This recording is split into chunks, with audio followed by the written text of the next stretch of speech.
Jason, you're having some fun over there, being a little catty, but yeah. What's going on? That's right. Ron Darman joins us again. And before we get going, Ron, tell us about your organization, where you're located. The Academy of Wildlife Education is the outreach of Pella Wildlife Company. We're a nonprofit wildlife conservation organization, and the Academy is our outreach to the general public. It's where we do a lot of our public education. We have students from Iowa State and Drake and DMAC come in and do internships for us and stuff like that. So they get work-study experience, and in the process we get to teach people of Iowa about wildlife that's native to our state. And this is an example of that. Perfect example. This is, we wanted to end the year on a positive note. And so this is Iowa's best success story as far as wildlife conservation, probably in the past 15, 20 years. This is the story of the bobcat. Not a cougar. No, again, this cat's been misidentified as a cougar. There was a report this summer of a cougar in Altoona, and it turned out to be a bobcat. Easiest way to tell the difference between a bobcat and a cougar. Bobcat obviously has got a short tail, white tip on his tail. Cougar is about 7 to 8 feet long, has a black tip on his tail. Black tip. Black tip and real long tail, much larger. Bigger. Again, when you see a cougar, you're not going to mistake it for anything. I mean, we just had a cougar sighting in western Iowa a few weeks ago, and a black bear in southwest Iowa. So it's an exciting time. Yeah, and again, that's far away from Wisconsin and Minnesota. So wow. The wildlife is adapting, and this is the story of the bobcat. We thought we had lost the bobcat, like the cougar and the Canadian lynx. Thought they were all gone. And then they started seeing more bobcats in southern Iowa, and the DNR did a study and found out that the cat population was recovering, and our bobcats were coming up from Missouri and Nebraska. And so they did a study on them, found out that their #1 prey species is cottontail rabbit. Again, so they like rabbits, they like small rodents, reptiles, stuff like that. They're not big on getting pheasants. They're just not quick enough to really to catch a pheasant and turkey and stuff like that. So again, they really have a niche, and what they've done is they've adapted to being around people. And that includes urban areas. Absolutely. We've got bobcats living in town now. There's been bobcats sighted over at Waveland, obviously the one over in Altoona.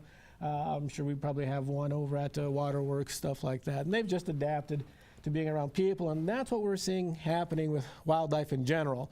That's why we're getting wolves back into Iowa, black bears back into Iowa, cougars back into Iowa. Wildlife is adapting to the changing ecosystem that we've presented it. So where do these guys like to live? If they hunt rabbits, do they live in grasslands, or do they kind of live in the forest and come out to hunt? Or right, they prefer the forested areas. They like to have cover. What they're looking for is food and water, obviously, cover and space. And these guys have learned that there's rabbits living in town. And so that's why you'll see them in town from time to time. They follow the prey species. All predators are opportunistic.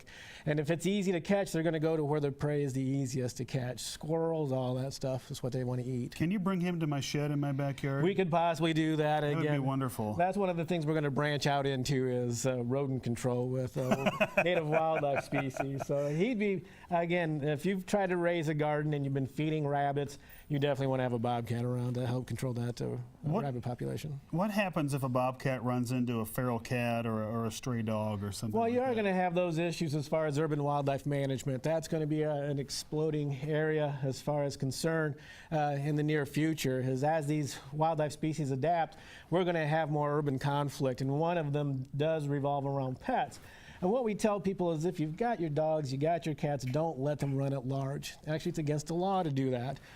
Because these animals, hawks, eagles, they'll prey on those animals. It was like the bald eagles up in Decorah actually got somebody's pet dog at one time, right. And they had to shut the camera down for a while. So again, if Fluffy's out, no. Fluffy doesn't need to be out there running born free.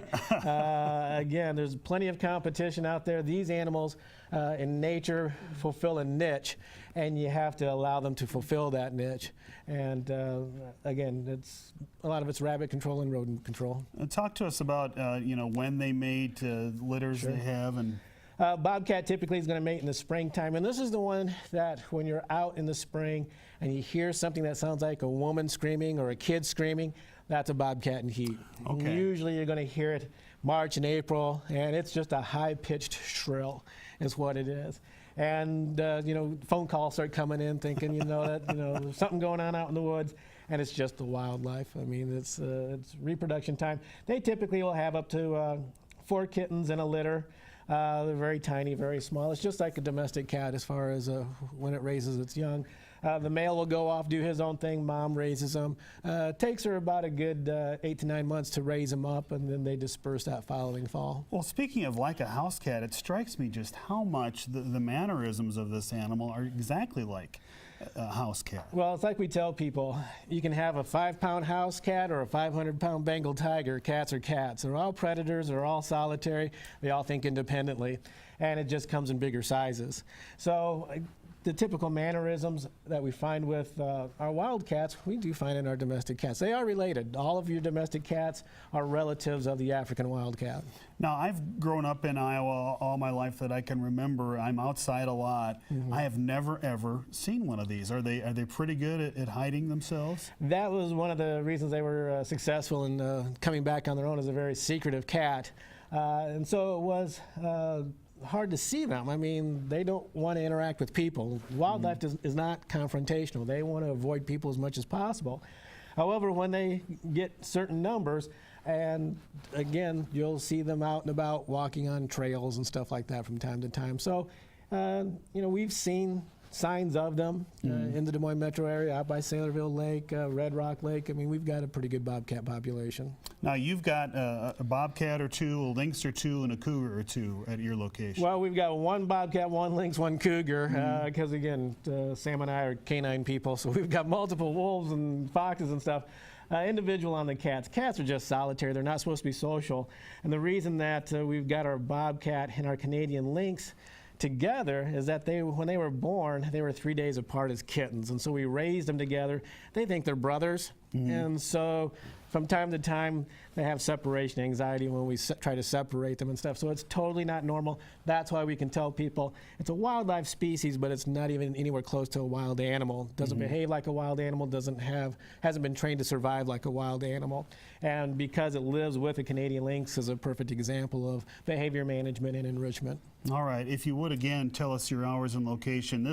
And I've taken my kids, and it's just such a great time. Really a neat experience. Yeah, I mean, we're open during regular mall hours. I like being outside in winter, is one of my favorite times, but some people don't like the cold. If you want to have a cool experience indoors, right now the Academy of Wildlife Education is about 72 degrees. The plants are growing. We actually have to prune some plants because they're getting tall and stuff. So it's always comfortable in there. We've got wildlife education programs Monday through Friday on the odd hours, so you can come in, experience some of these wildlife ambassadors, and then on the weekends, Saturdays and Sundays, every hour on the hour. But anytime the mall is open, we're open. It's a great time to come out and learn about Iowa wildlife. Rhonda Armand, as always, thank you so much, and Sam for bringing the kitty cat in this morning. And well, I look forward to seeing you again. Happy New Year to you. Happy New Year, and everybody come on out and enjoy your Iowa wildlife. All right, great day rolls on with more weather and news coming up in just a little bit.